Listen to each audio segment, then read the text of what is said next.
But before we meet our guest, stay healthy, stay connected, time to get unmasked.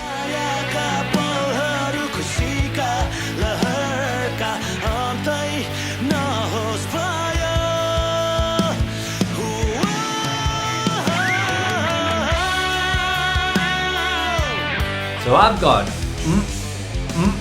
10 questions for him. Let's hear what he has to say.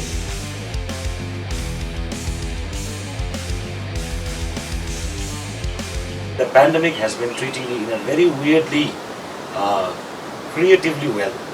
Because like the pandemic I was time to do new stuff, to create new tunes, to compose new songs. That in fact like यही pandemic में हामीले दुईटा नयाँ singles पनि गर्यौं. Mantra has already released two singles. One is एउटा माया भन्ने slow rock song छ है.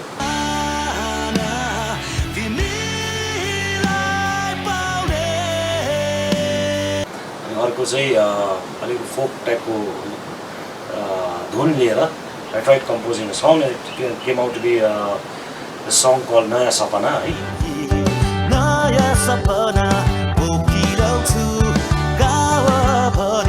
र दुईटै सङ हामीले यो आज म जुन चाहिँ स्टुडियोमा छु एन्जल्स डिजिटल स्टुडियो दार्जिलिङ र यही रेकर्ड गरेको है.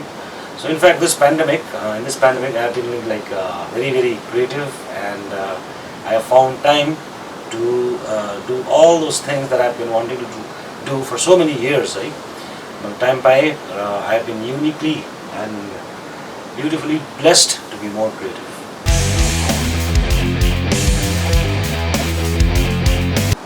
I always like listening to new stuff. In fact, म सबै किसिमको म्युजिक सुन्छु है. But like basically even before like I was a vocalist, I was a guitarist. So these days I've been listening to a lot of Igor Kaspalji and guitarist.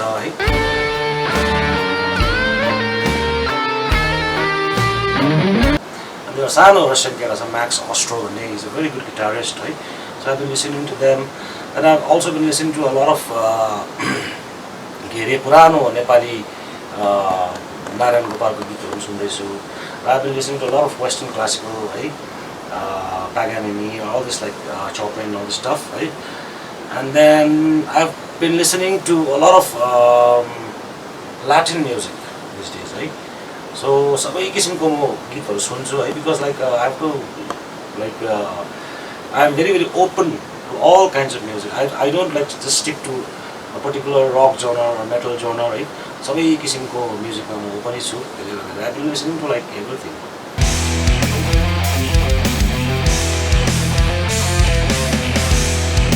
I think it's a band called Five Finger Death Punch that I've been listening to a lot. अझै international acclaim पाउनु पर्छ है. र locally there are so many like talented artists भाइहरु बहिनीहरु these days here. Darjeeling, Sikkim, Kalimpong, even Nepal. र म दार्जिलिङको भएर I'd like to name a few bands like Meraki, Something Colorful, Aftermath, र एउटा मलाई एकदमै मन पर्ने Tribal Rain थियो है. र यो जति पनि ब्यान्डहरु छ त्यति नयाँ आर्टिस्टहरु छ, they are working on new stuff and I think it's high time like people should give them more play, more like response है. र अझै सपोर्ट गरेर हाम्रो लोकल ब्यान्ड्सहरु, लोकल आर्टिस्टहरु सपोर्ट गर्नुपर्छ. I think they have in them the talent, the creativity, the music. But छदै छ हैन. तर अझै सपोर्ट गर्नुपर्छ के हाम्रो like these guys need support, your support. हो. त्यसले गर्दाखेरि I think it's high time we support more local bands.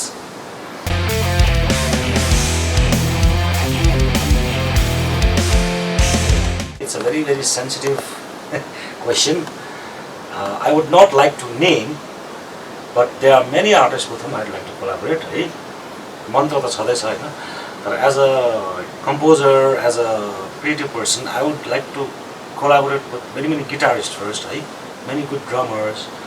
टाढोको पनि हैन, हाम्रै वरिपरिको भाइहरु, there are lots and lots of talented musicians. Folk musicians हरुसँग पनि अलिकति collaborate गरेर a little bit of jazz, a little bit of folk, a little bit of rock, अलिकति fusion गरेर है. So I'd like to come up with new ideas and then record it. So I don't want to name, but like there are a lot of artists with whom I'd like to collaborate.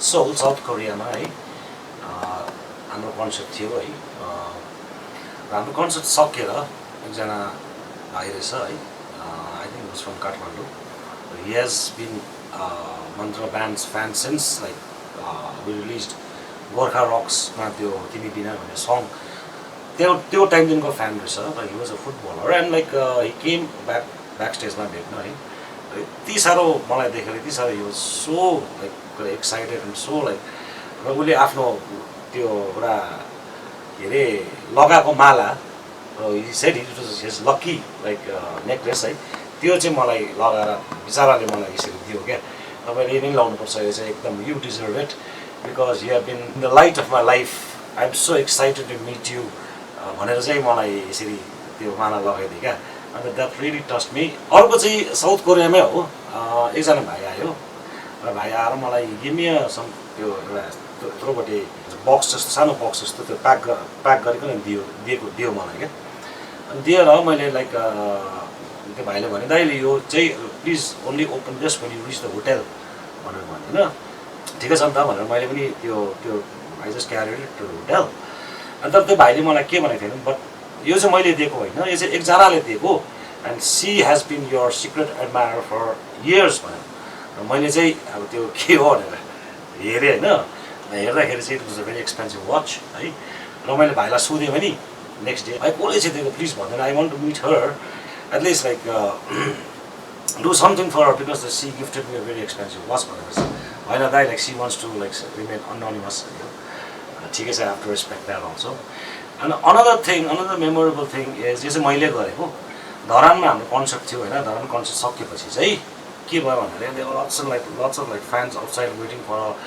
Pictures with us होइन एकजना मैले त्यो हेर्नु चाहिँ हेरिरहेको एकजना सानो भाइ थियो है is about like 8-9 years old होइन र चाहिँ like he had been like बिचारा अलिक सानो हाइटको थियो like he had been trying to like call me again and again लास्टमा चाहिँ अब त्यहाँनिर त्यो पुरा अर्गनाइजरहरूले त्यो ठेलाठेल भइरहेको बेलामा चाहिँ date of founder he was like die hard fan of Mantra है he had been listening to Mantra since like he said he was born so I went there to him अब अलिकति अर्गनाइजरलाई मैले उल्टा ठेल्दै गएर I made sure like I took a picture with him and then I give very nice autograph on his t-shirt.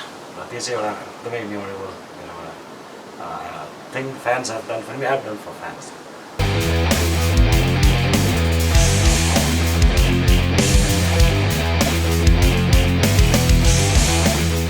Studio र पब्लिकमा चाहिँ म भन्दिनँ I don't think I have screwed up. तर स्टेजमा चाहिँ एउटा के भएको छ भने it's also not my fault है हाम्रो चाहिँ कस्तो हुन्छ नि अब के मन्त्र आयो होइन ब्यान्ड आयो स्टेजमा टक्कै आएर चाहिँ the guitarist drummer every one like हाम्रो प्रज्ञा भाइ होइन Birju and all start with the introduction एउटा सानो इन्ट्रोडक्सन म्युजिक हुन्छ क्या it's about like 2 minutes 3 minutes हामी like we try to get the audience into this groove क्या हो मन्त्र ग्रुभमा अन्त आउनुपर्ने त्यसपछि अब हिमाली नेपाली गर्छ हामीले फर्स्ट सङ होइन पहिला ड्रम्स आउँछ त्यो आउनु भने म चाहिँ अब ठक्कै ड्रम्सको टाइममा चाहिँ म have to enter the stage from the back नै त एकपल्ट चाहिँ के भयो भनेको चाहिँ दार्जिलिङमै हो कन्सर्ट त्यो चौरस्तामा हुँदै थियो है it's a very big outdoor venue र म चाहिँ आउनुपर्ने है ब्याकबाट अन्त म चाहिँ के भन्दा it was also not my fault मैले चाहिँ तार देखिनँ हो त्यो तार नदेखेको कारण पनि म पछि भन्छु है तार रहेछ म चाहिँ देखिनँ होइन त्यो अल लाइक ज्याक्स लाइङ एभ्रिवेयर र त्यसमा लडेर आई वाज लाइक यति साह्रो दुख्यो मलाई I just couldn't get up so they had been playing that introductory music for more than 10 minutes र म स्टेजमा म नै छुइनँ हो र मलाई एकदम त्यो दुख्यो पुरा दुख्यो है हेभी दुख्यो र पुरा मैले त्यहाँनिर एकजना त्यो छाइ भाइ थियो त्यहाँनिर मलाई एकदम काट्यो पनि यो भाइलाई गएर अब छिटो गर मलाई होइन मलाई एकदम दुख्यो भनेर के अरे त्यो भाइले छिटो ब्यान्डेडहरू ल्याइदिएर त्यो अलिकति त्यो रगत भएको थियो है र उसले पुसेर त्यहाँदेखिको चाहिँ आई एन्टर द स्टेज है तर पनि अब इट वाज लाइक कुनै कसो गर्दाखेरि चाहिँ भयो it was like this days I find it quite funny है अहिले सोच्दाखेरि चाहिँ but it was not my fault it was the fault of those wires are lying all over the stage at the backstage है त्यसै कारणले गर्दा go for cordless no wires on the stage lying on the stage र त्यही हो that was one of my funny stage moments one of mine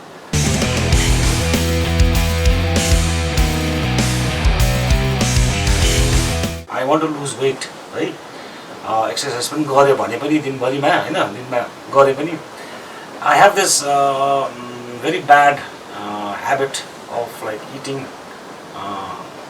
late at night after dinner I suppose because I'd be working my guitar and like composing new songs राति भोक लाग्छ क्या अब फेरि अब छोड्दै like forget the exercise everything I snack into like midnight all those like cravings hunger cravings so that's one of my guilty pleasure I would say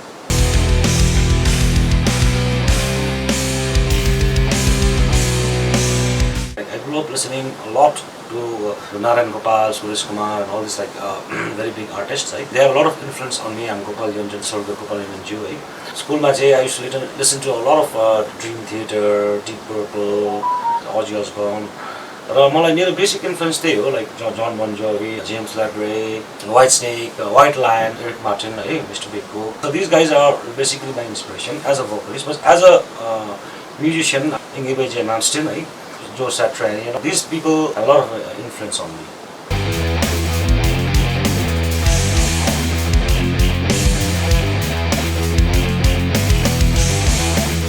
I have been asked who is the best dressed and the worst dressed band member. Members in my band, right? मलाई मार्छ होला है तर like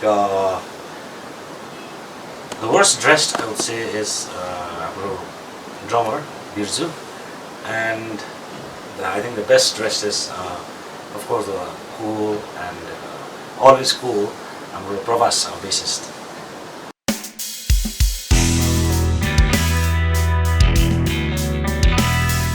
The next question is a rather important question for me.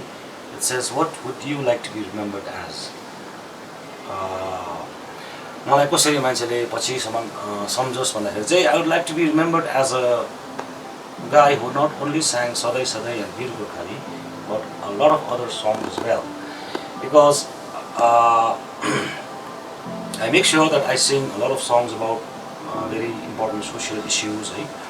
मान्छेलाई कसरी encouragement दिने. For example, there is a song that we have done is called Nilo Akash Chune Sapana है जति पनि त्यो मान्छेहरू depressed हुन्छ जति पनि like those people who are facing like of course a lot of difficulties in life, it's for them, this song is for them. Then there are a lot of other songs जस्तै हाम्रो गीत छ संस्कृति बिर्सेका छैनौं संस्कृति हामी अझै पनि भन्ने गीत छ. This song is about like we should never forget our roots from where we come from. So I would like to be remembered not only as the guy who sang Veer Gorkhali and Sadai Sadai, but as sang like as a person who delved into a lot of other realms of life.